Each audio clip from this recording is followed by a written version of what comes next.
우리 지금요 넓은 의미에서 법률행위를 배우고 있어요. 자, 법률행위라면 뭐 생각나요? 혹시 앞에 시간 안 들으신 분 앞에 두 개 동영상 좀 나중에 신이 뭡니까? 주말이라도 좀 듣는 게 좋을 걸요. 자, 법률행위라면 뭐 생각나? 단독행위, 계약, 합동행위 있죠. 그 중에 제일 중요한 게 뭐다? 네? 계약이잖아. 그러면 우리인데 제일 중요한 건 계약이야. 그래서 법률행위 중에서는 제일 중요한 게 계약이다. 머릿속에 그렇게 그리라고. 그러면 이 법률행위에서 점에 성립했나 안 했나부터 따지죠. 혹시 당목의 기억나요? 당사자, 목적, 의사표시. 그러면 당사자가 있고 목적이 있고 의사표시가 있으면 법률행위가 성립하죠. 그러면 당사자가 없거나 목적이 없거나 의사표시가 없으면 법률행위가 성립 안 하죠. 그래서 법률행위가 성립 안 하는 게 불성립이라 그래요. 법률행위가 성립조차 안 했다 뭐요? 불성립. 그런데 그러면 당사자도 있고 목적도 있고 의사표시가 있으면 법률행위가 성립하죠. 성립하고 나면 어쩐다? 효력이 있는가 없는가 따지잖아. 성립을 했는데 효력이 없는 게 뭐냐면 무효야. 다시 성립은 했는데 효력이 없는 게 뭐라고? 무효. 성립은 했는데 효력이 없는 게 무효야. 자, 그럼 봐봐. 갑이 을에게요. 네가 누구 하나 좀 손 좀 봐도 범죄 행위를 저지르면 내가 돈 얼마 주겠다 이러니까 을이 좋다 내가 그 인간 손 봐줄 테니까 뭐요? 돈 달라 이렇게 했단 말이야. 자, 갑이 을 보고 네 누구 치기도 그러면 내가 돈 얼마 줄게. 그래 치기 줄게 돈도 이렇게 했단 말이야. 자, 요거 법률행위 이다. 둘이서 계약 맺어서 누구 치기 지면 돈 얼마 준다. 뭐 영화 같은 데 많이 나오잖아. 허리. 자, 이거 법률행위다 아니다. 에? 또 걸려들었다. 당사자, 목적, 의사표시잖아. 그러면 당사자 있어 없어? 있잖아. 목적 있어 없어? 있지. 사람 죽일 목적, 돈 받을 목적, 의사표시 있어 없어? 있잖아. 지기도 지기 줄게. 자, 법률행위 이다. 법률행위 뭐라고? 이다. 그런데 사람을 죽이는 것을 목적으로 하는 것은 사율세에 반하고 강행법에도 반하죠. 이런 법률행위는 효력이 없다. 그러면 이런 걸 뭐란다? 무효인 법률행위를 한단 말이야. 그래서 지금 뭐 하려고 그래? 불성립하고는 구별하다 이 말이야. 무효도 법률행위는 맞아. 근데 효력이 없다 이 말이야. 됐어? 그러면 성립도 했고 효력이 있는 게 유효죠. 성립도 했고 효력이 있는 게 유효잖아. 근데 유효는요. 처음부터 확정적 유효가 있고 뭐가 있고? 확정적 유효가 있어. 그럼 이거는 뭐예요? 유효로 확정된 거야. 뭐라고? 유효로 확정된 거니까 더 이상 손댈 거 없어. 그런데 유효는 유효인데 불확정 유효가 있어. 뭐가 있다고? 불확정 유효가 있어. 요거는 불확정인데 아직까지 확정적이 아니야. 그래서 요걸 다른 말로 일단 유효라 불러. 일단은 뭐 하다고? 유효. 자, 그러면 우리 지난주에 배웠던 걸 적용 한번 해볼 테니까 봐봐요. 자, 갑이요. 을에게 매매를 했는데 중요 부분 착오로 매매했어요. 그리고 중과실은 없어요. 자, 중요 부분 착오로 매매했을 때 이 매매 계약이 한마디로 유효다 무효다? 한마디로 딱 잘라서 유효 무효? 예? 유효. 일단 유효하잖아. 그리고 요 사람이 자기가 착오했다는 걸 알고도 취소 안 하고 내버려 두죠. 그러면 계속 유효. 다시 착오로 인한 매매 유효. 일단 유효, 불확정 유효. 취소 안 하고 내버려도 못 잔다. 계속 유효. 계속 유효. 에? 계속. 그런데 이 사람이 나중에 적극적으로 뭐 한다? 취소를 하잖아. 적극적으로 취소를 하죠. 그러면 이 계약이 처음부터 없던 거로 된다. 그 말이죠. 됐어? 똑같아. 자, 갑이요. 을로부터 사기를 당해서 매매를 했잖아요. 그죠? 물어볼게. 사기당해서 팔았어. 이 계약 유효다 무효다? 유효. 그런데 나중에 사기당하고 나서 깨닫고 나서도 잘 팔았다 싶죠? 왜 갑자기 부동산이 폭락했어? 그럼 오히려 잘 팔았다 취소 안 하고 내버려도 못 잔다? 계속 유효. 근데 이 사람이 적극적으로 취소를 하죠? 그럼 이게 처음부터 뭐 이래 돼. 그죠? 그럼 요거는요. 일단 유효한 행위는요. 일단 유효한 행위는 뭐 할 수 있다고? 취소 가능. 자, 일단 유효한 행위는 뭐 할 수 있다고? 취소 가능. 취소 가능해요. 그럼 취소를 하면 어찌 돼요? 취소를 하면 이 계약이 어쩐다? 소급해서 어찌 된다고? 소급해서 취소하면 어찌 된다? 처음부터 무효가 된단 말이에요. 자, 그럼 지금부터 무효와 취소를 볼 거야. 무효와 취소를 볼 거다. 153페이지. 153페이지. 무효 체크해봐. 무효. 요거는요, 법률 행위가 성립력을 갖춰 성립하긴 했는데, 체크해봐. 성립한 당초부터 법률상 당연히 효력이 발생하지 않는 거야. 성립한 당초부터 효력이 생기지 않는 게 그게 뭐라고? 무효. 2번 다만 유효와 무효와 같은 효력을 논의하는 것은 법률행위가 성립된 이후에 문제가 되죠. 자, 줄 거 봐. 법률행위의 성립 요건을 갖추지 못했다면 유효, 무효의 문제가 연재되어 없다. 줄 것이고, 법률행위 성립 요건을 갖추지 못하였다면 밑에다 적어봐. 불성립. 뭐라고? 불성립. 성립 요건을 갖추지 못했다. 불성립하죠. 그러면 유효, 무효의 문제가 문제될 여지가 없다. 3번에 취소 체크하시고, 취소가 뭐라고? 유효한 법률행위를 행위시로 소급해서 소멸시키는 일방적 의사표시죠. 그래서 취소하기 전까지는 어쩐다? 일단 유효한 행위로 취급돼. 체크해봐. 일단 유효한 행위로 취급돼. 일단 유효한 행위로 취급돼. 그런데 오른쪽에 취소가 되면 어찌 된다? 취소가 되면 어찌 된다? 처음부터 무효인 걸로 따라주는 거야. 일단은 유효하고 취소하면 어찌 한다? 처음부터 무효로 된다. 이게 뭐라고? 취소. 이게 취소야. 됐죠? 자, 그럼 요번엔 잠깐 쳐다봐. 지금부터 무효 취소 배울 거니까요. 일단 뭡니까? 그것부터 보고 분위기부터 보고 가려 그래. 잠깐만 쳐다봐.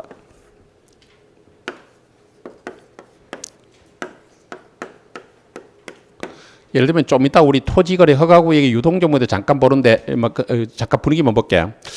요게 토지거래 허가구역에 매매를 했는데 허가를 받아야 되는데 이 사람이 잘못하는 바람에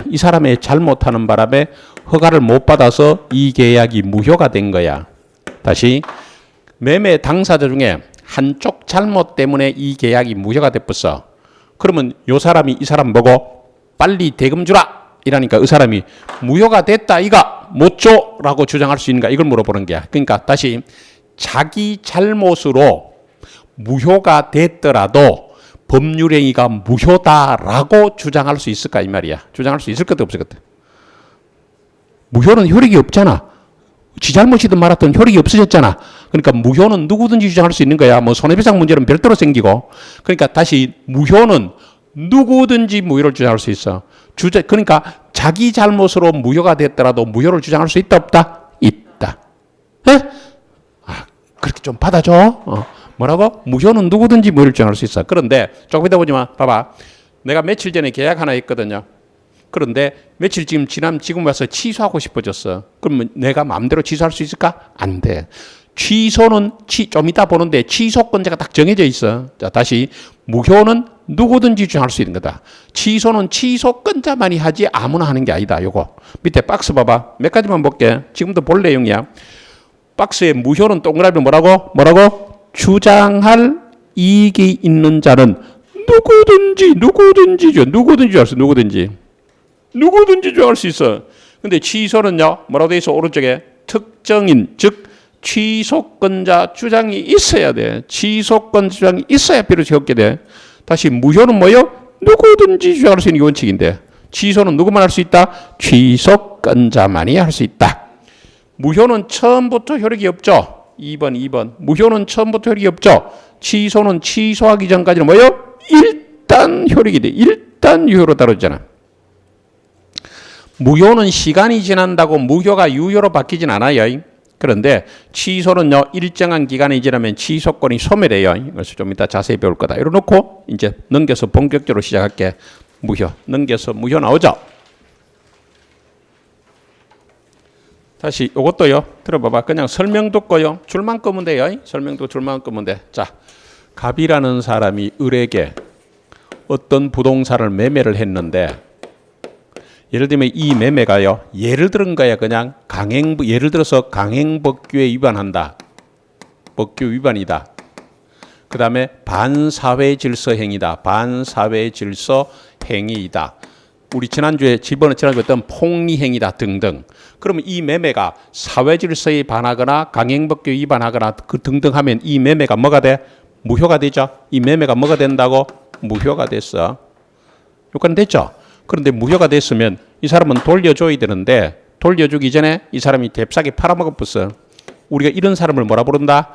제3자. 이런 사람 뭐라 불러? 근데 이 제3자가 선이라면 무슨 뜻이야?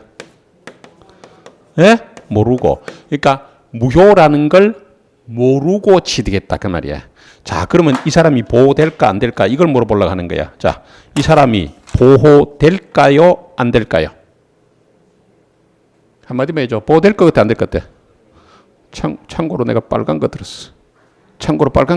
보호된다 안 된다? 안 돼. 안 돼. 왜요? 이런 무효를 절대적 무효라 그래. 자, 이런 무효를 뭘 한다고? 절대적 무효인다. 그럼 들어봐. 우리가 지난주에 통정허위표시, 비진입표시 거기 딱 꼽혀 있다고. 그래서 선의의 제3자가 보호되는 거 그렇죠? 그건 예외야, 예외. 그럼 자, 지금부터 무효는 지금부터 볼 거야. 무효는 절대적 무효가 원칙이야. 다른 말로 대부분의 무효는 절대적 무효야. 그러면 절대적 무효는 절대적이기 때문에 선의의 제3자도 보호된다 안 된다? 안 된다. 안 돼. 그러면 우리 지난주에 했던 거. 자, 갑이요. 채권자로부터 강제 집행받는 거 면하려고 친구와 짜고 매매를 가장했다. 이걸 뭐라 그래? 가장매매. 이게 뭐요? 허위표시죠. 가장매매가 통정허위표시죠. 이거는 당사자에서는 언제나 뭐로 간다고? 무효. 당신은 무효로 가죠. 무효로 돼 있잖아. 그런데 주기 전이면 줄 필요 없고 이미 줬을 때는 돌려줘야 되는데 반환 청구할 수 있는데 이 사람이 잽싸게 팔아먹었잖아. 내가 농담으로 돈에 눈이어서 잽싸게 팔아먹었다 했죠.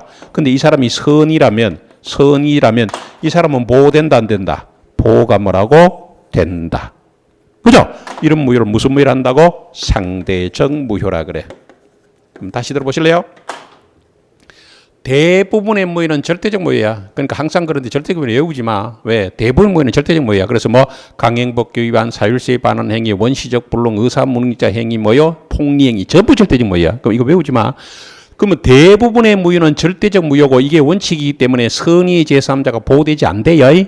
근데 예외, 비진입 표시 예외와 허위 표시인데 비진입 표시는 예외니까 지금 신경 쓰지 말고 딱 하나만 일단 기억하라고. 뭐? 허위 표시. 허위 표시 무효는 무슨 무효? 상대적 무효니까 선의의 제3자에게도 대항할 수 없죠. 그래서 이거는 아주 예외적인 건데 여기에 꽂히면 안 돼. 무효는 뭐가 원칙이라? 절대적 무효. 이거는 아주 예외적으로 선의의 제3자가 보호돼요. 자, 절대적 무효 가보세요. 절대적 무효인데 첫째 줄에 그 옆에 원칙 돼 있죠. 뭐라고 돼 있다? 원칙이야. 자, 줄 거 봐. 법률행위 당사자뿐만 아니라 제3자에 대한 관계에서도 무효를 주장할 수 있는 것. 그렇게 당사자뿐만 아니라 누구에도 제3자에게도 무효를 주장할 수 있는. 이게 절대적 무효야. 그래서 외우지 마세요. 대부분의 무효다 이렇게 생각해. 자, 읽어볼게. 두째 줄에 의사무능력자의 법률행위, 원시적 불능인 법률행위, 강행법규 위반한 법률행위, 반설서 법률행위, 불공정한 법률행위 등이 이에 속하죠. 이런 절대적 무효에 해당하면 자, 줄 것이고 제3자는 선이라도 보호되지 않는다. 절대적 무효는 제3자가 선이라도 보호되지 않아요. 그리고 절대적 무효가 뭐라고? 원칙. 다시 절대적 무효가 뭐라고? 원칙. 상대적 무효 예외죠. 자, 줄 거. 법률행위. 당사자 사이에서는 무효이지만 요거죠. 선의의 제3자에게는 대항할 수 없는 거야. 선의의 제3자에게는 대항할 수 없는 게 절대적 무효, 상대적 무효야. 따라서 이거는 비진이 표시되어 있지만 그거 하나만 칠게. 통정의 표시 칠게. 무엇일까라? 통정허위표시. 대표적으로 가장매매 있죠? 통정허위표시. 그거 상대적 무효야. 됐죠? 그래서 우리 지난주 이거 배웠는데 여기 꽂히면 안 돼. 요거는 예외적으로 선의의 제3자가 보호된다고 했기 때문에 보호되는 상대적 무효고 대부분의 무효는 무슨 무효이기 때문에? 절대적 무효이기 때문에 선의의 제3자도 보호되지 말라고 않는다. 이번엔 보세요. 갑이 을에게 어떤 부동산 매매했는데 본체와 창고 있다고 예를 들어 볼게. 본체와 창고. 근데 요 사람이 계약할 때는요, 봐봐. 계약할 때는 창고까지 있다고 생각하고 계약했어. 창고까지 있는 줄 알고 당연히 계약한 거야. 근데 계약하고 나니까 이 창고가 이미 며칠 전에, 계약 며칠 전에 불이 나서 없어졌다는 걸 없어졌어요. 다시 계약할 때 창고까지 다 있다라고 생각하고 계약했는데 계약하고 나니까 그 전에 이미 창고는 불나고 없거나 무너지고 없더라 그 말이죠. 이게 일부 불능이라 하는데 이것도 이제 일부 무효 법리와 같아. 그럼 이거는 뭐요? 요 일부 무효로 돼야 되죠. 그러면 이 계약이 원칙적으로요. 계약이 원칙적으로 전부 무효로 가는 게 맞아. 이 사람 입장에 보면 나머지 유효로 가는 게 맞아. 어떻게 생각해? 우리 처음에 살 때는 어떻게 샀다고? 창고까지 있다라고 생각해서 샀잖아. 근데 알고 보니 창고가 없잖아. 그럼 원칙은 뭐로 가야 돼? 전부 무효. 원칙은 뭐로 가야 된다? 전부 무효. 전부 무효. 그런데 예외. 근데 요 사람은요. 요런 거 살 때는 우리 창고가 필요 없었어. 근데 창고가 필요 없으면 매도인 보고 창고는 빼고 살게요. 이게 돼 안 돼? 안 되죠. 창고는 부속물이야. 빼고 사 안 돼. 그러면 창고는 필요 없지만 어쩔 수 없이 샀어. 근데 머릿속에 뭐라 했냐면 창고 필요 없는데 어쩔 수 없이 산다. 그럼 내가 사고 나서 저 창고 헐어버려야지. 이렇게 생각하고 있었어. 그럼 이 사람은 창고가 없었더라도 샀겠죠. 그죠? 그러면 창고가 없더라도 샀죠. 그럼 예외적으로 뭐요? 나머지는 뭐로 간다? 유효로 간다. 이걸 지금부터 볼 거야. 그래서 1부 무효 보십니다. 그 2번에 전부 무효, 1부 무효. 2번에 전부 무효, 1부 무효. 전부 무효는 법률행위 내용에 전부에 관해서 무효가 있는 경우고 1부 무효는 그 원인이 법률행위 내용의 일부분이 존재하죠. 자, 민법은요. 자, 1부 무효 줄 거예요. 1부 무효의 경우 원칙은 전부 무효야. 자, 1부 무효의 원칙은 뭐로 간다고? 전부 무효. 그런데 그 무효 부분이 창고가 무효 부분이 없더라도 법률 행위를 하였을 거라고 인정되면 나머지 부분은 무효가 되지 않는다. 나머지는 뭐 하다고? 유효. 나머지 유효. 다시 일부 무효의 경우 원칙은 전부 무효로 가죠. 근데 그 무효 부분이 없더라도 법률 행위를 하였을 거라고 할 때는 나머지 부분은 무효된다. 나머지는 뭐로 간다고? 유효. 되겠죠? 이렇게 하시면 되고. 그 다음에 확정적 무효와 유동적 무효인데 확정적 무효는 봐봐요. 법률행위 효력이 확 발생되지 않는 게 확정되어 있는 거죠. 자, 법률의 무효는 자, 줄 것이고 확정적 무효가 원칙이라. 뭐가 원칙이라고? 확정적 무효가 원칙이다. 확정적 무효가 원칙이야. 확정적 무효가 원칙이야. 예외 유동적 무효인데 자, 아까 봐봐. 기억을 되살려 봐봐. 무건 대리 행위는 무효이지만 추후에 본인이 추인하면 유효로 바뀔 수 있죠. 그래서 아까 뭐라고? 유동적 무효. 다른 말로 불확정 무효 했죠. 그거부터 먼저 보는데 거기에 동그라미 1번 의 봐봐. 법률 행위가 행위 시에 효력이 발생하지 않았으나 제3자의 추인이나 관청의 인가를 받게 되면 법률 행위 시로 소급의 소유가 되는 걸 유동적 무효를 하죠. 예를 들어 줄 거, 무건 대리 행위 줄 거, 무건 대리 행위만 줄 거. 무건 대리 행위는 본인에 대해서 효력이 없지만 본인이 추인하면 소급의 소유가 되죠. 따라서 무건 대리는 추인이 있기 전까지 줄 거 봐. 추인이 있기 전까지는 유동적 무효다 줄 것이고 추인이 있기 전에 유동적 무효다 줄 것이고 유동적 무효 밑에다 갈로해서 뭐라고 적어야 돼? 불확정 무효. 유동적 무효 다른 말로 뭐요? 불확정 무효. 그래서 무건 대리 행위는 아까 받는 거고 이번엔 또 하나 더 추가할게. 잠깐 보십니다. 봐봐요.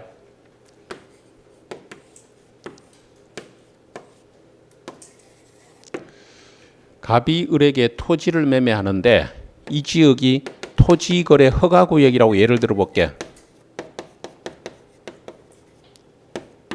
예를 들면 국토부가 부산 진구를 토지거래 허가구로 묶으면요.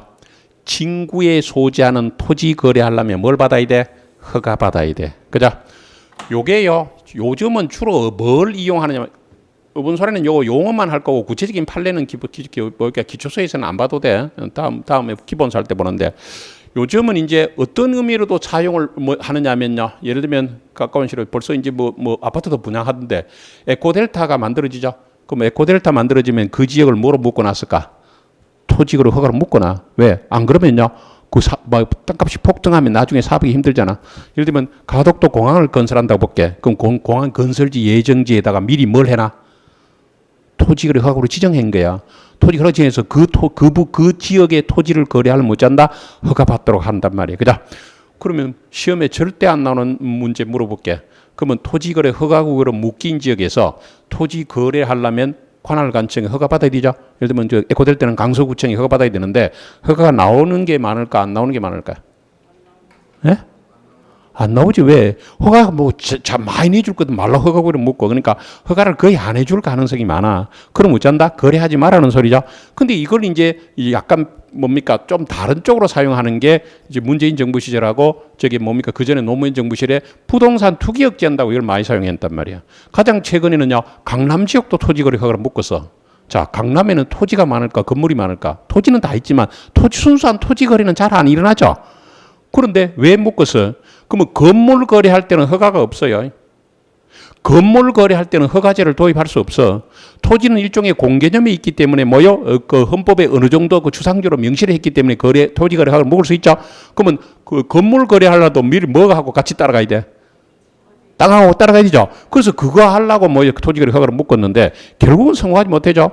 노무현 정부 시절에서도 토지거래 허가로 묶어갖고요. 강남 집값 때리지 않는다고 토지거래 허가를 묶었는데 혹시 아시는 분 아시겠지만 부산에는 해운대를 비롯해서 부산의 땅 오히려 집값만 폭등시켰어요. 강남 집값은 못 잡고 부산 집값 폭등시켰어요. 이번에도 문재인 정부 시절에도 다른 건 모르지만 부동산 정책은 좀 잘못했죠. 5만 대 두드리 잡는다고 20몇 번 정책을 썼는데 폭등해가지고 이상한 일까지 벌어졌잖아. 요즘요. 서울에는 집값 폭락해서 문제가 많죠. 지난번에 그 얘기 하나만 하던가 역전세하고 세입자가 월세 받는 거 얘기했어요. 예를 들면 부동산 가격이 너무 뛰다 보니까요. 이 두 가지 혈제는 봐봐. 예를 들면 매매가가 예를 들면 6억이라고 볼게. 전세가가 예를 들면 전세가가 5억이야. 그럼 이제 2년 전에 전세가가 5억에서 새 들어 살았어. 근데 2년 뒤에 현재 오니까요. 현재 매매가가 4억 5천이 됐구나. 그럼 무슨 일이 벌어져? 전세 가격보다 매매 가격이 낮죠.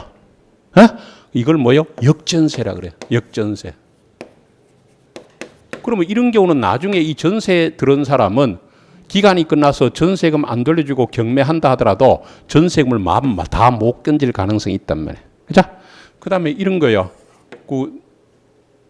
내 친구가 전화가 와가지고 그래서 내가 그냥 그게 특약사항을 문구로 해서 메일 보내준 적이 있는데 대략 이런 거야. 그 친구 하남에 사는데 전세로 살아요.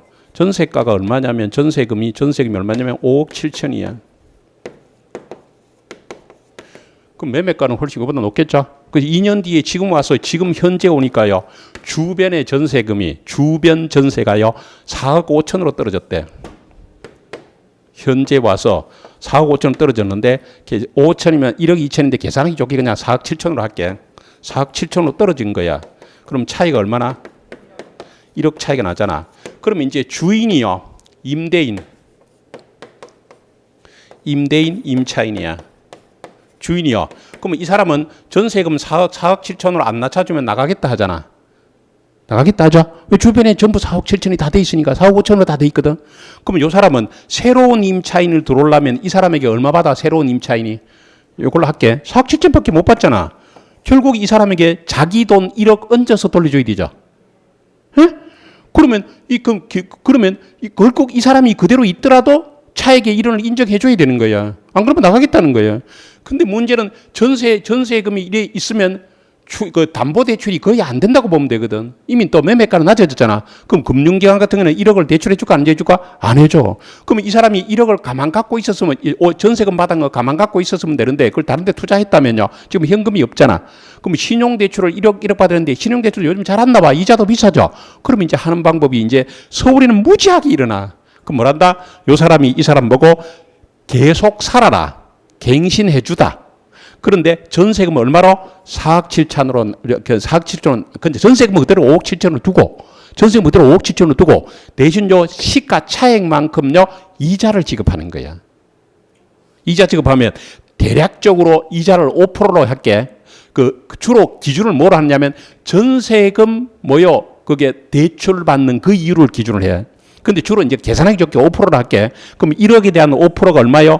연 500만 원이죠. 그럼 대충 12 계산하면 대충 40만 원 좀 넘어. 그러면 지금부터 요 사람은 요 사람에게 뭐요? 예를 들어서 41만 원 매달 주기로 계약하는 거야.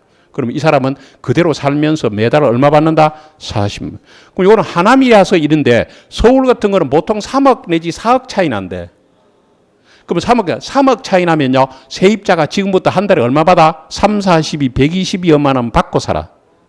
이런 일이 벌어지는데 이게 한두 건이 아니고 수두룩해. 그래서 집주인이 뭐요? 죽을 지경이지. 그죠? 그러니까 세입자에. 그리고 끝나고 나면 다시 얼마 줘야 돼? 2년 지나고 나면 5억 7천 줘야지. 그죠? 그래서 요거 하는데 요거 그냥 특약상으로 쓰면 되거든. 새로 계약 쓰지만 그래서 특약사 하는데 그 친구가 공대 출신이라도 좀 잘 몰라. 그래서 내보고 부탁하길래 그 뭐요? 특약 문구를 만들어 가지고 내가 그랬지. 문구를 만들어서 그런데 일일이 가서 그 현장에 가서 쓰면 뭐 예를 들면 많이는 않지만 뭐요? A4 한 반장만 하면 되는데 그러면 요걸 그 임대인에게 메일로 다시 보내라. 그래서 이걸 오케이 하면 출력해 가서 그날 가서 이름 적고 주민등록번호 이름 적고 도장 찍으면 되거든. 그래서 임대인에게 보냈더니만 바로 오케이 하더래. 그래서 뭐 잘했다고 그러던데. 그러면 다음 달부터 이 친구는 어째요? 41만 원 받고 살죠. 연금이야. 서울은 200씩 주고 산대. 서울은 세를 이자를 100씩 받고 산대. 이게 부동산이 미친 듯이 부동산 정책을 잘못하는 바람에 엉망진창이 되는 바람에 이런 일이 벌어졌잖아요. 그죠? 부산도 이제 서서히 일어나기 시작하죠. 근데 부산은 그 차익이 서울만큼은 많지는 않아 가지고. 어쨌든 봐봐. 토지거래 허가구역 내에서는 거래, 예를 들어 매매 같은 거래할 때는 허가부터 받고 해야 돼. 근데 여러분 생각해도 허가를 당사자가 매매 같으면 매도인 매수인이 가서 허가 받아야 되는데 아직 계약서 사인도 안 했는데 계약도 안 했는데 둘이 허가 받을 사람은 없어. 그럼 다들 뭐 해요? 계약부터 먼저 하는 거야. 예를 들면 계약부터 먼저 하고는요. 예를 들면요. 허가 받으러 가기로 했다고 볼게. 허가 신청하러 봐. 예를 들면 11월 30일 가기로 했고 오늘을 11월 20일이라는 전제로 하고 할게요. 그러면 현재 허가 아직 안 받았으니까 이 계약은 무효죠. 다시 토지거래 허가구역 내에서는 허가받지 않고 체결한 계약은 뭐라고? 무효야. 근데 나중에 허가를 받죠. 나중에 허가를 받으면 이 계약이 뭐로 바뀌어? 유효로 바뀌죠. 그러니까 이런 계약을 뭘 한다? 유동적이다. 뭐라고? 유동적이다. 그죠? 다시 토지거래 허가구역 내에서 허가받기 전에 체결된 계약은 무효다. 근데 나중에 허가를 받으면 유효화될 여지가 있어서 이런 걸 말한다. 유동적 무효, 불확정 무효하고 같은 논리야. 자, 오른쪽 페이지 동그라미 2번. 오른쪽 페이지 동그라미 2번. 토지거래 허가구역 내 법률 가이자. 허가구역 내의 토지에 대해서 허가를 받기 전에 체결한 허가계약, 매매계약 그거요. 다시 허가구역, 그거 줄 거 봐. 허가구역 내의 토지에 대해서 허가를 받기 전에 체결한 매매계약 그거요. 그거는 나중에 허가받을 것을 전제로 한 계약일 때는 허가받을 때까지는 뭘 한다? 무효죠. 근데 일간 허가를 받으면 계약은 소급해서 유효한 계약이 되고 이와 달리 불허가 된 때는 뭐가 되죠? 이 경우에 줄 것이고 허가받기 전까지는 이 경우 허가받을 때까지는 무슨 상태라고? 유동. 그러니까 토지거래 허가구역 내에서 허가받기 전까지 계약 그거는 유동적 무효다. 그렇게만 보시면 돼. 그래서 그게 두 가지죠. 하나는 뭐요? 오늘 두 개 다 배웠네. 무권 대리행위. 무권 대리행위는 본인의 추인 받기 전까지는 무효인데 본인의 추인을 받으면 유효로 되니까 무슨 무효? 불확정. 똑같은 유동적 무효. 그 다음에 토지거래 허가구역 내에서 허가받기 전에 계약 체결한 계약 무슨 계약? 유동적 무효. 됐죠? 이 정도 보시면 돼요. 넘기세요. 넘기면 넘겨. 과감히 넘겨. 일부무효 여기 잠깐 쳐다볼래요? 요거야 일부무효인데 뭐라고? 일부무효에 따라 원칙은 뭐로 가고? 전부무효. 예외 뭐요? 이 부분이 없더라도 거래를 했을 거라 할 때는 나머지 요정은 전문만 보면 돼. 137조, 107조. 법률행위 일부분이 무효죠? 전부무효야. 뭐가? 전부무효 체크죠. 다시 법률이 일부일 때는 뭐라고? 전부를 무효로 전부를. 그런데 그 무효 부분이 없더라도 법률행위를 하였을 거라고 할 때는 나머지 부분은 뭐예요? 나머지 부분은 무효가 되지 않는다. 다른 말로 바꾸면 뭐예요? 나머지는 뭐하다고? 유효. 나머지는 보실 필요 없어요. 그 다음에 무형의 전환은 요번 수는 기초과정에는 안 봐도 돼요. 이 기초과정은 안 봐도 되니까 하더라도 더 헷갈려. 오른쪽에 무형의 주인 갈 거야. 자, 오른쪽 페이지 무효행위의 주인 찾았어? 자, 그러면 잠깐만 쳐다보실래요? 자, 무효는 구별이 여러 가지인데 그중에 절대적 무효와 상대적 무효를 구별했잖아. 자, 가만 생각해봐. 절대적 무효를 추후에 인정할 수 있을까 없을까? 추후인. 절대적 무효를 추인할 수 있다 없다? 없지. 강행법규의 위반 행위를 추인하고 사실세 위반을 추인하는 말이 안 되잖아요. 그럼 추인은 절대적 무효는 추인이 안 돼. 그럼 결국 추인은 어디에서만 일어나? 상대적 무효만 일어나고 상대적 무효의 대표 주자 뭐다? 허위 표시. 통계 이거밖에 없어. 그래서 기출 문제에 가끔씩 나오는데 거의 허위 표시만 나와. 그 다음에 예외적으로 나중에 지금은 뭐 아직 안 배울 게인데 나중에 등기, 가등, 이 등기 유형할 때 그거 나오는데 그러니까 요거는 그 순수한 매매에서는 이거밖에 안 나와. 다시 왜 그렇다? 봐봐. 간보면 쉬워. 왜? 절대적 무효는 추인할 수가 없어. 그러니까 절대적 무효는 추인이 일어날 수가 없고 추인해도 효력이 없어. 그럼 결국 추인은 뭐요? 상대적 무효밖에 안 되고 상대적 무효는 뭐다? 허위 표시, 통정 허위 표시, 가장 매매밖에 없다. 됐죠? 그러면 여기 봐봐.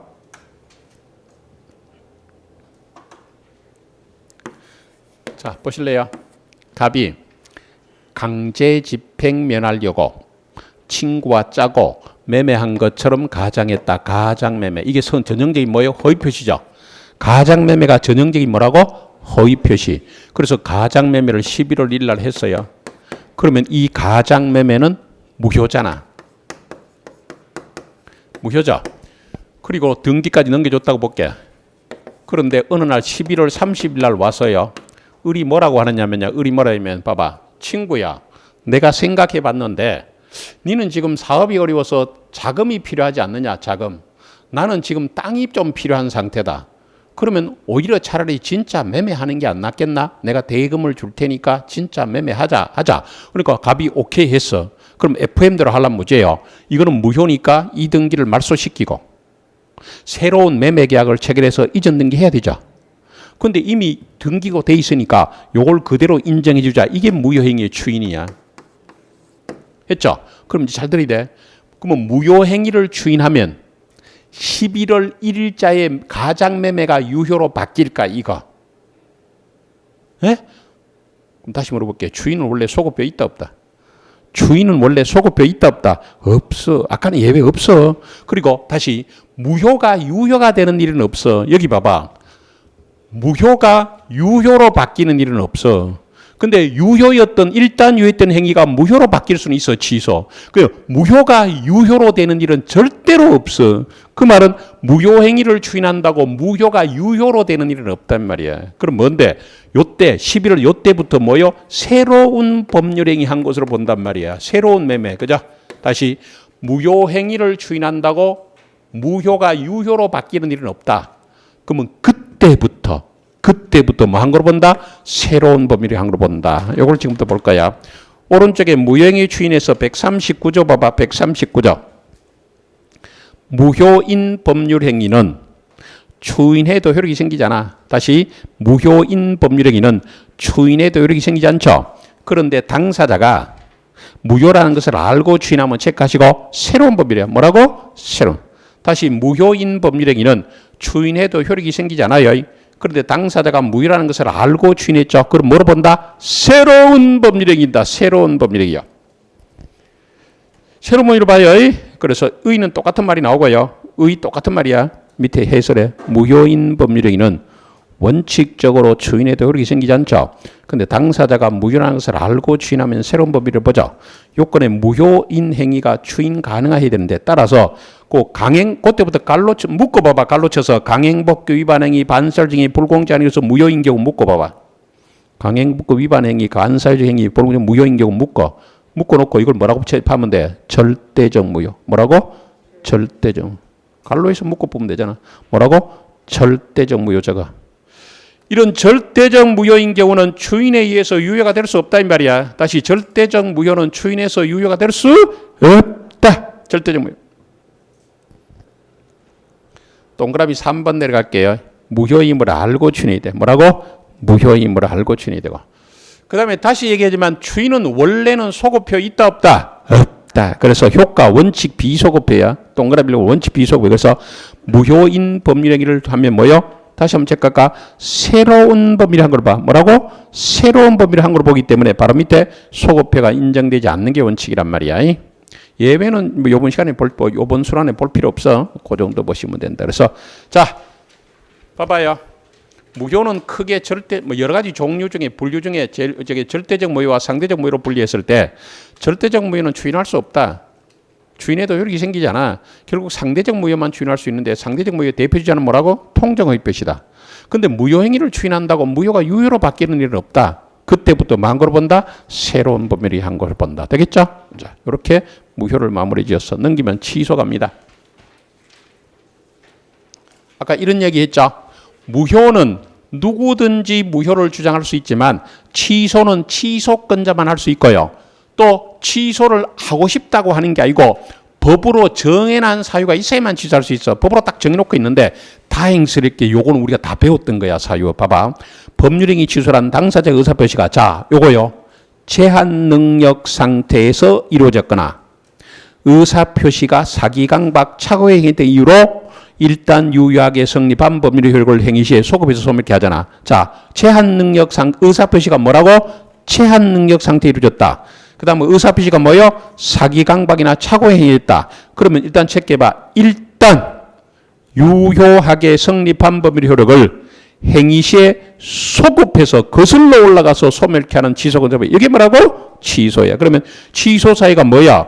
제한 능력자, 사기강박, 착오 이런 게 취소할 수 있잖아. 우리 다 배웠죠? 그 다음에 2번 따라서 취소할 수 있는 범위일지라도 취소권자의 취소의 의사표시가 있을 때까지는 있을 때 비로소 법률효과가 소멸하고 그때까지는 어쩐다? 일단 유효한 것으로 보고요. 주인이 있거나 취소권이 소멸하면 유효한 거로 확정되겠죠? 예, 그러면 140조 취소권자 나오죠? 밑에 140조 취소권자 찾았어? 그 140조 전체 한번 읽어봐봐요. 전체 칠판지울 동안 전체 한번 읽어봐봐.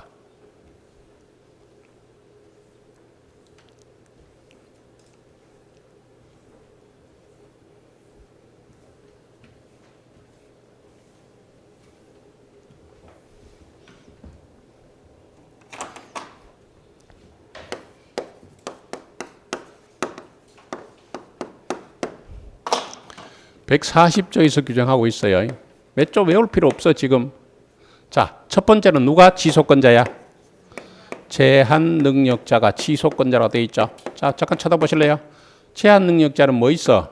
미성년자, 또 피한정 후견인, 또 피성년 후견인 있죠. 자, 잠깐 보실래요? 갑이요, 을에게 어떤 부동산을 매매했는데 미성년자야. 미성년자 갑이 자기 명의로 된 부동산을 을에게 팔았어. 언제? 11월 1일 날. 그리고는 11월 20일에 와서 미성년자가 을 보고요. 제가 미성년자예요. 그래서 나는 이 매매 계약을 취소하랍니다라고 미성년자가 스스로 한 계약을 스스로 취소할 수 있다 없다? 지가 계약하고 지가 취소할 수 있다 없다? 예? 있다. 왜요? 여기 미성년자 있잖아. 그러니까 제한 능력자 취소권자야. 그 미성년자도 스스로 한 행위를 취소할 수 있다 없다? 있다. 됐죠? 두 번째, 그래서 그게 밑에 해설의 1번 내려가 봐. 해설의 1번 제한 능자 찾아. 해설의 1번 제한 능자 뭐라고? 세 가지 있잖아. 뭐 있어? 미성년자, 피한정 후견인, 피성년 후견인 제한 능력자는 자, 체크하실래요? 그가 한 법률 행위를 법정 대리인 동의 없이도 단도로 취소할 수 있다. 그죠? 그래서 제한 능력자는 그가 한 법률 행위를 법정 대리인 동의 없이도 단도로 취소할 수 있죠. 자, 제한 능력 끝났고 두 번째는요. 착오로 인하거나 나오죠. 그럼 착오자야. 자, 그럼 이제 기억을 되살려봐. 착오했다고 다 취소하는 게 아니고 뭐요? 중요 부분 착오라야 되고 뭐가? 중대한 과실이 없어야 되죠. 두 번째로 어째요? 사기강박에 의한 의사표시잖아. 뭐라고? 사기강박에 의한 의사표시자요. 요거는 뭐 할 수 있다고? 취소할 수 뭐라고? 있다. 사기강박에서 취소할 수 있죠. 요거는 뭐 따로 설명 안 해도 되죠. 그 다음에 이제 거기 뭡니까? 140조 다시 올라가 봐. 140조 뭐라고? 취소할 수 있는 법률은 140조 다시 올라가. 제한 능력자, 착오로 인하거나 사경에서 자, 그의 대리인 돼 있잖아. 그리고 잠깐 쳐다봐. 그의 대리인이 누구 대리인이야? 누구? 제한능자 또? 두 개 다 포함이야. 그러니까 요 1번, 2번의 대리인. 요 1번이 대리인 말이에요. 1번이 그의 대리인이야. 됐어? 자, 그러면 잠깐 쳐다봐. 미성년자 갑이 11월 1일에 자기 명의로 된 부동산 팔았죠. 그런데 그 사람의 누구? 법정 대리인이요.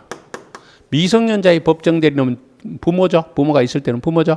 법정 대리인이 뭐라고 하냐면요. 11월 20일에 자기 자녀가 한 법률 행위를 부모인 법정 대리인이 취소할 수 있다 없다?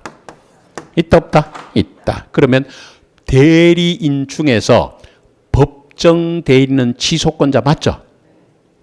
그 다음에 임의 대리인. 오늘 한 거야. 오늘 갑이라는 사람이 본인이고 우리가 아무 말 없으면 임의 대리인을 말하죠. 아무 말 없으면 임의 대리인을 말한다 그랬잖아. 그러면 대리인이 본인을 대리해서 매매를 했어. 그런데 아까요. 착오를 했나 안 했나 사기 강박 당했나 안다는 누구 기준으로 따져서 대리인 기준으로 따진다 그랬잖아. 그래서 거기서 나타난 취소권은 누가 갖고 간다 그랬어? 본인이 갖고 간다 그랬잖아. 그럼 물어볼게. 결론. 임의 대리인은 원칙적으로 취소권이 있다 없다? 임의 대리인 원칙적으로 취소권이 있다 없다? 없잖아. 취소권은 누가 갖고 가? 본인이 갖고 가. 다시 법정 대리인은 당연히 취소권이 있는데 임의 대리인은 취소권이 없어. 에? 그러면 취소를 하려면 어째야 돼? 본인으로부터 특별히 그에 대한 대리권을 따로 받아야 된다. 이걸 볼 거야. 자, 밑에 해설의 대리인 찾아. 누구 대리인이라고? 1번, 2번 대리니까 뭐 제한 능력자와 착오, 사기, 강발 의사표시한 자의 임의 대리인과 법정대 취소할 수 있죠. 그런데 뭐라고? 다만 누구는 임의 대리에는 대리인이 행한 법률행위 취소 사유가 있으면 취소권은 본인이 기소에 따라서 그 다음 마지막 줄 책 갈까? 임의 대리인이 취소를 하려면 어찌해야 된다?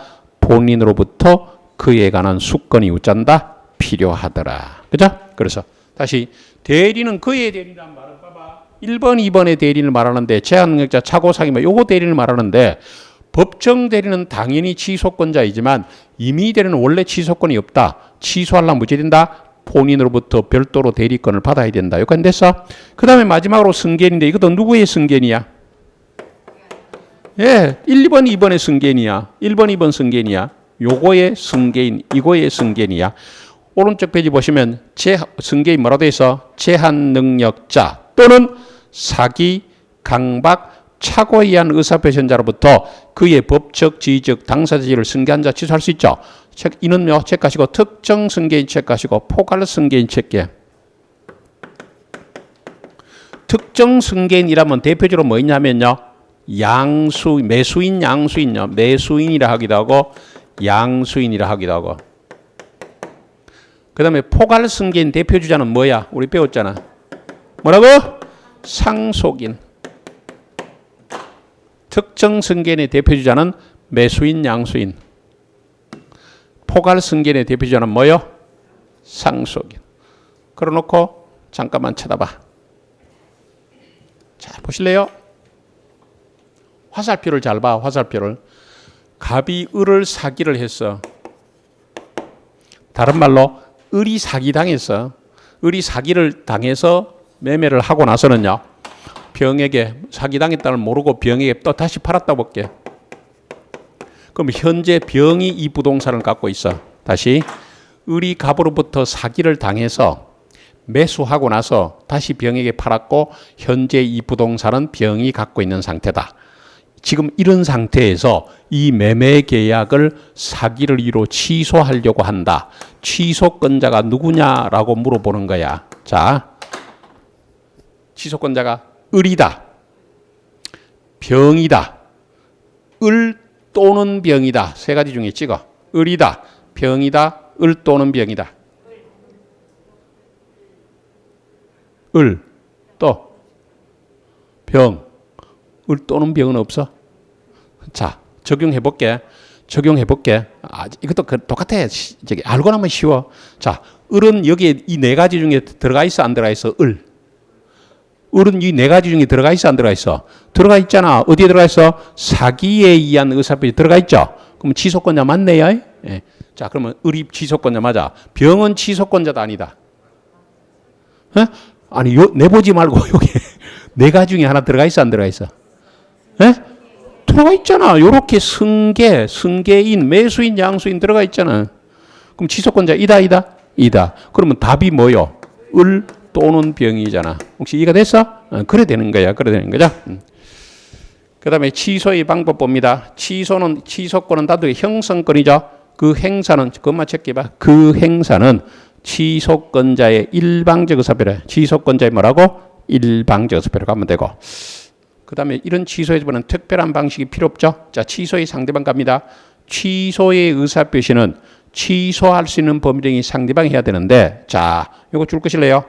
제3자에게 권리가 양도되었더라도 취소는 전득자가 아닌 본래 상대방이 해야 된다 줄 것이고, 그 전득자 밑에다 갈로에서 제3자라고 적어봐. 전득자. 갈로에서 제3자. 그 전득자가 아닌 누구인데 하라고? 본래. 누구인데 하라고? 본래 상대방이 취소하라 돼 있어. 본래 상대방. 그럼 요번에는 화살표를 잘 봐. 화살표를 잘 봐. 요렇게 사기당했어. 요렇게 사기당했어. 갑이 을로부터 사기를 당해서 을에게 매매했고 을이 다시 병에게 팔아먹었어. 이런 상태에서 갑이 이 사기를 이유로 매매 계약을 취소하려고 그래. 자, 누구를 상대로 한다? 을이다. 병이다. 을 또는 병이다. 누구라고? 을이잖아. 뭐라고? 직접 상대방이 해야 되지.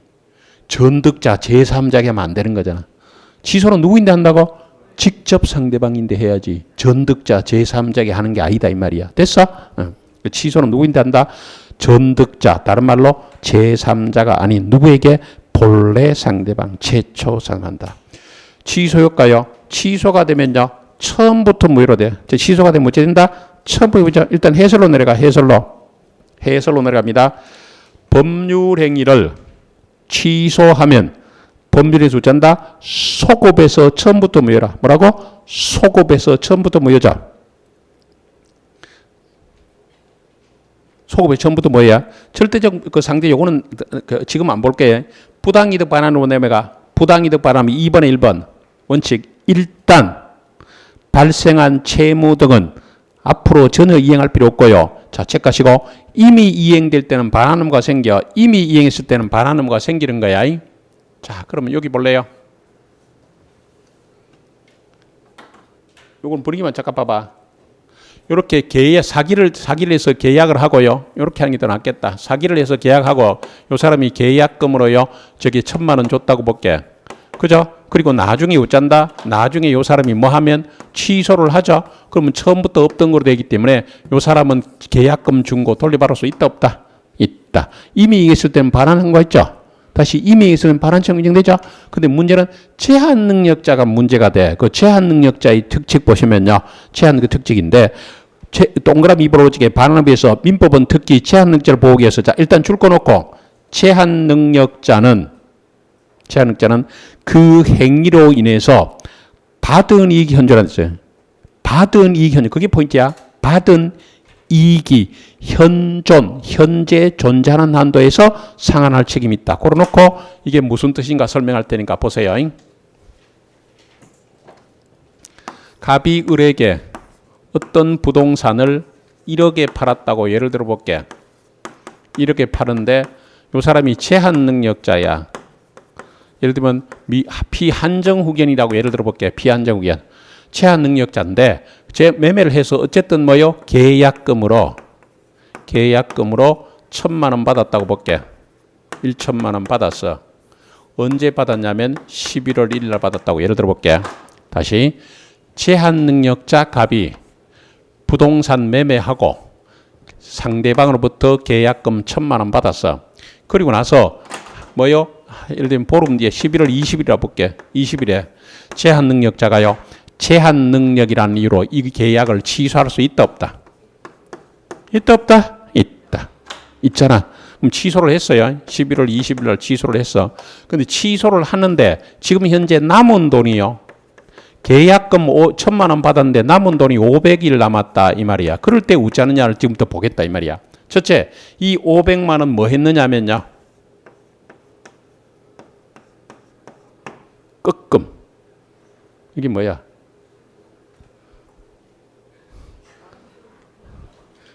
꺾었어. 너무 많이 먹었나? 소비하고 없어. 유흥비로 썼다. 소비하고 없다. 그죠? 없어.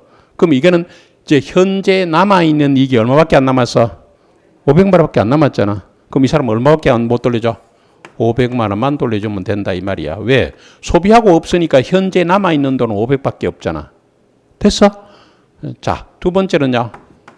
이거 들어봐봐. 내가 요 얘기 안 했나? 앞으로 이런 거 많이 할 거야. 우리 이때까지는 예외적으로 선의의 상대방이 있을 때는 상대방 보호가 우선이라고 그랬죠. 다시 우리는 계약 같은 거 할 때는 상대방 보호 우선이죠. 근데 상대방 보호보다 더 중요한 게 우리 민법에서 제일 중요한 게 제한 게 보호야. 다시 우리 민법에서 제일 중요한 게 뭐라고? 제한 능자 보호야.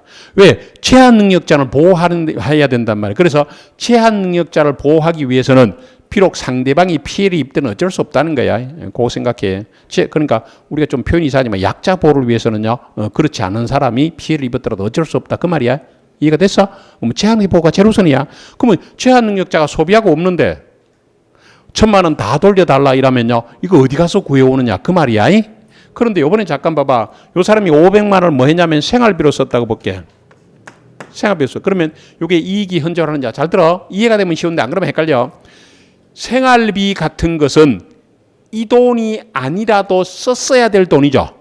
만일에 계약금 안 받았더라도 지출을 했어야 될 돈이잖아. 그러면 어차피 이익이 현존하는 거야. 이익이 현존하는 거죠. 왜? 이 계약금 받았기 때문에 계약금에서 500만 원 썼지. 계약금 안 받았더라면 자기 통장에서 500만 원 썼어야 될 돈이잖아. 다 이거는 이익이 현존해요. 예를 들면 더 학비를 냈다 이런 거예요. 그죠? 그럼 자녀 등록금 냈다. 이거는 어쩐다? 1,000만 원 다 돌려줘야 된다. 이런 걸 말한다. 현재 존재하는 이익을 반환한다. 이 말을 하는 거야. 그러니까 소비하고 없을 때는 현존하지 않아. 근데 생활비로 썼다면 이익이 현존해. 그러니까 다 돌려줘야 된다. 요거야. 분위기야. 요거야. 지금 볼게. 동그라미 2번 가실래요? 제한 능력자에 반하는데 다시 줄 건가? 제한 능력 보호에서 뭐라고? 제한 능력자는 그 행위로 인해서 받은 이익 현존해서 생각하면 되죠. 받은 이익 현존하기. 현존이익만 반환하면 돼. 현존이익. 밑에 현존이익이 뭐냐 봐봐. 현존이익이 뭐다? 참고. 이익이 그대로 있거나 그것이 변형되어 잔존하는 걸 말하는데 따라서 제한 능자 측에서 받은 금전을 뭐로 탕진했다? 유흥비로 탕진의 걸 입증하면요. 반환 책임을 면하게 된단 말이야. 다시 제한 능력에서 받은 금전을 뭐 했다고? 유흥비로 탕진했죠. 그걸 입증하게 되면 반환 책임을 면하게 뭐라고? 된다. 그러면 뭐 용어정이니까 한 줄 적으시래요. 한 줄 적어봐. 밑에다. 만일 생활비로 썼다면